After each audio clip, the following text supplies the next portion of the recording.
Okay, we're back, and you've got your piece all finished with sanding and pockets cut into it. Now we're going to go ahead and lay out the Celtic knots. And usually I just put my finger, you can put your finger right there with the pencil, bring it in so far, and then just edge it all the way around. You'll have to put 3 lines across, one on each side and then one right in the middle of those 2 lines. Then from there you block the end. Then all you're doing is you're making a grid pattern with lines and dots, and you'll want to put a dot on each corner of the squares, then one in the center of each square. And the more even these squares are and your circles, the better your pattern will come out. And here's one that's a little bigger, and you can see how set up the grid pattern, 3 lines, outer, an outer, center. Then put your circles on it, and then you're just going in between those circles and connecting the circles.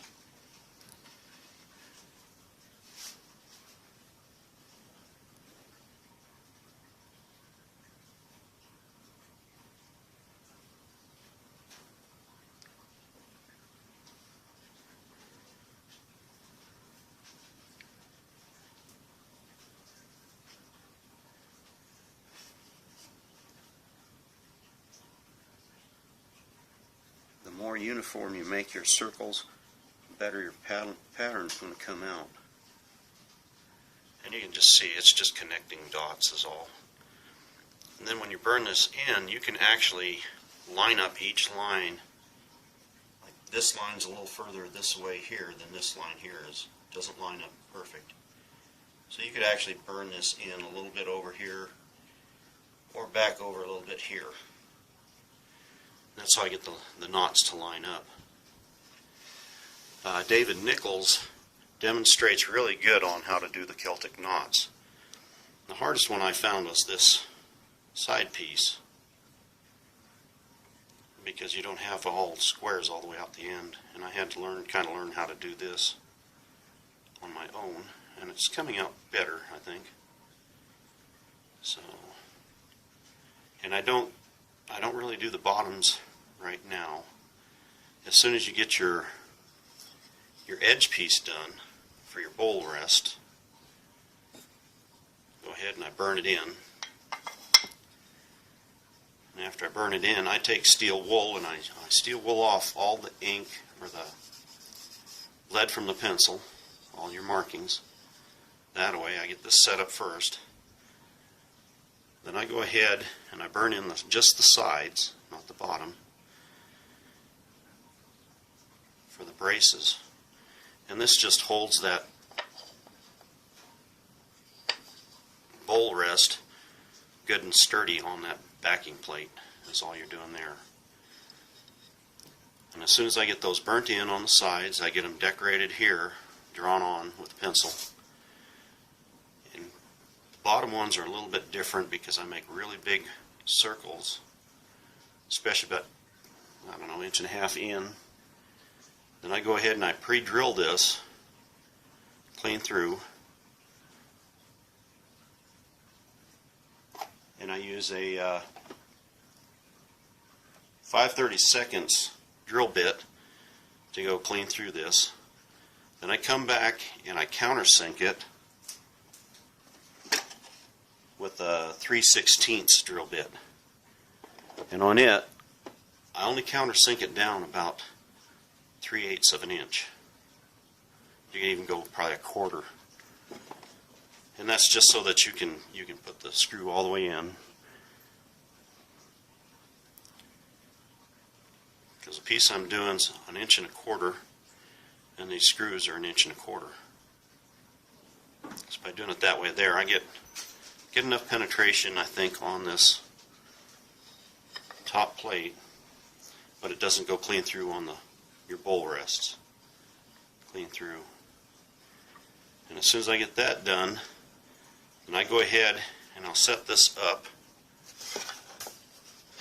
And usually I set it on a piece of wood, flat surface. Good flat surface.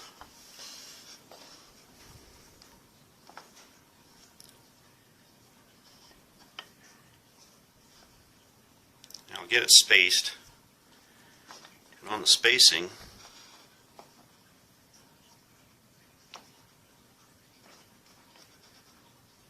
I usually use another 1x on each side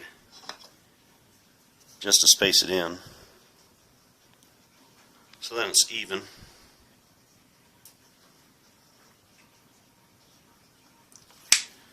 I go ahead then at that point I glue this and clamp it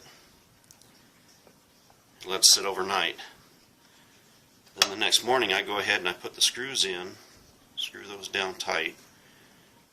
Then I go ahead and I cut a couple of plugs. I've got a lathe, so I turn it out with the lathe.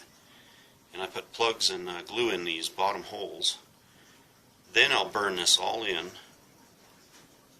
and steel wool it off. And that hides those screw holes. Hides them pretty good. This is one I've got done. And you can just barely see that. And same thing over here. Then when your piece is done, like that, get your backing plate that's ready to go. I set those down on it where it's going to be. I get it good and squared. Then I'll take a pencil and go around that, all the way around, even down on the bottoms. And I set it up with lines, so then I pre-drill this again with a 5/32 bit, and I put 5 holes on the bottom that holds the pipe rest. Then on the top section where your stem holder will be, I do the same thing. I mark it straight across with a square, so everything's squared. And I'll set that up, and I'll mark both sides. And then I drill 4 holes in it.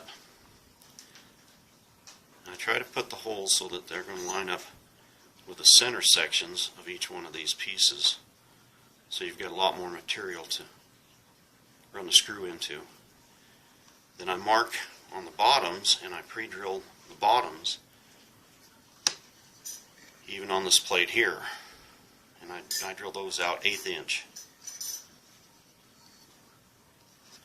Then it's just a matter of taking steel wool, and I steel wool off the pencil marks, and then gets any of the high spots off of what you burnt in. And then I go ahead and I glue it, and I'll screw those together. Then it's just a matter of finishing it up with your mid-wax or stain or whatever you're going to use. I think I've gone over everything. These pipe racks here are designed for a church warden, a tavern pipe.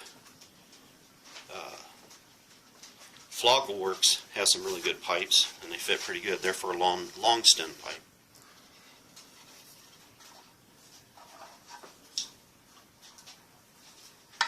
Then this is one I'm making right now. It's a little wider than even the picture that I've got on it, but I'm kind of basing it off of a Dutch pipe rack, and it'll hold 2 pipes on each side, and they're the tall church wardens.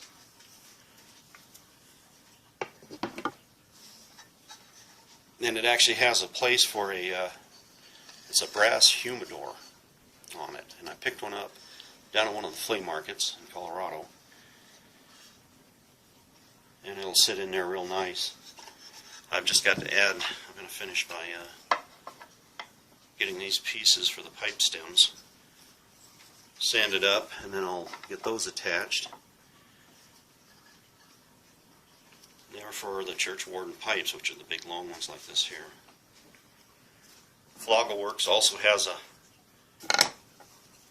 really good long stem pipes. They're Lord of the Rings style pipes.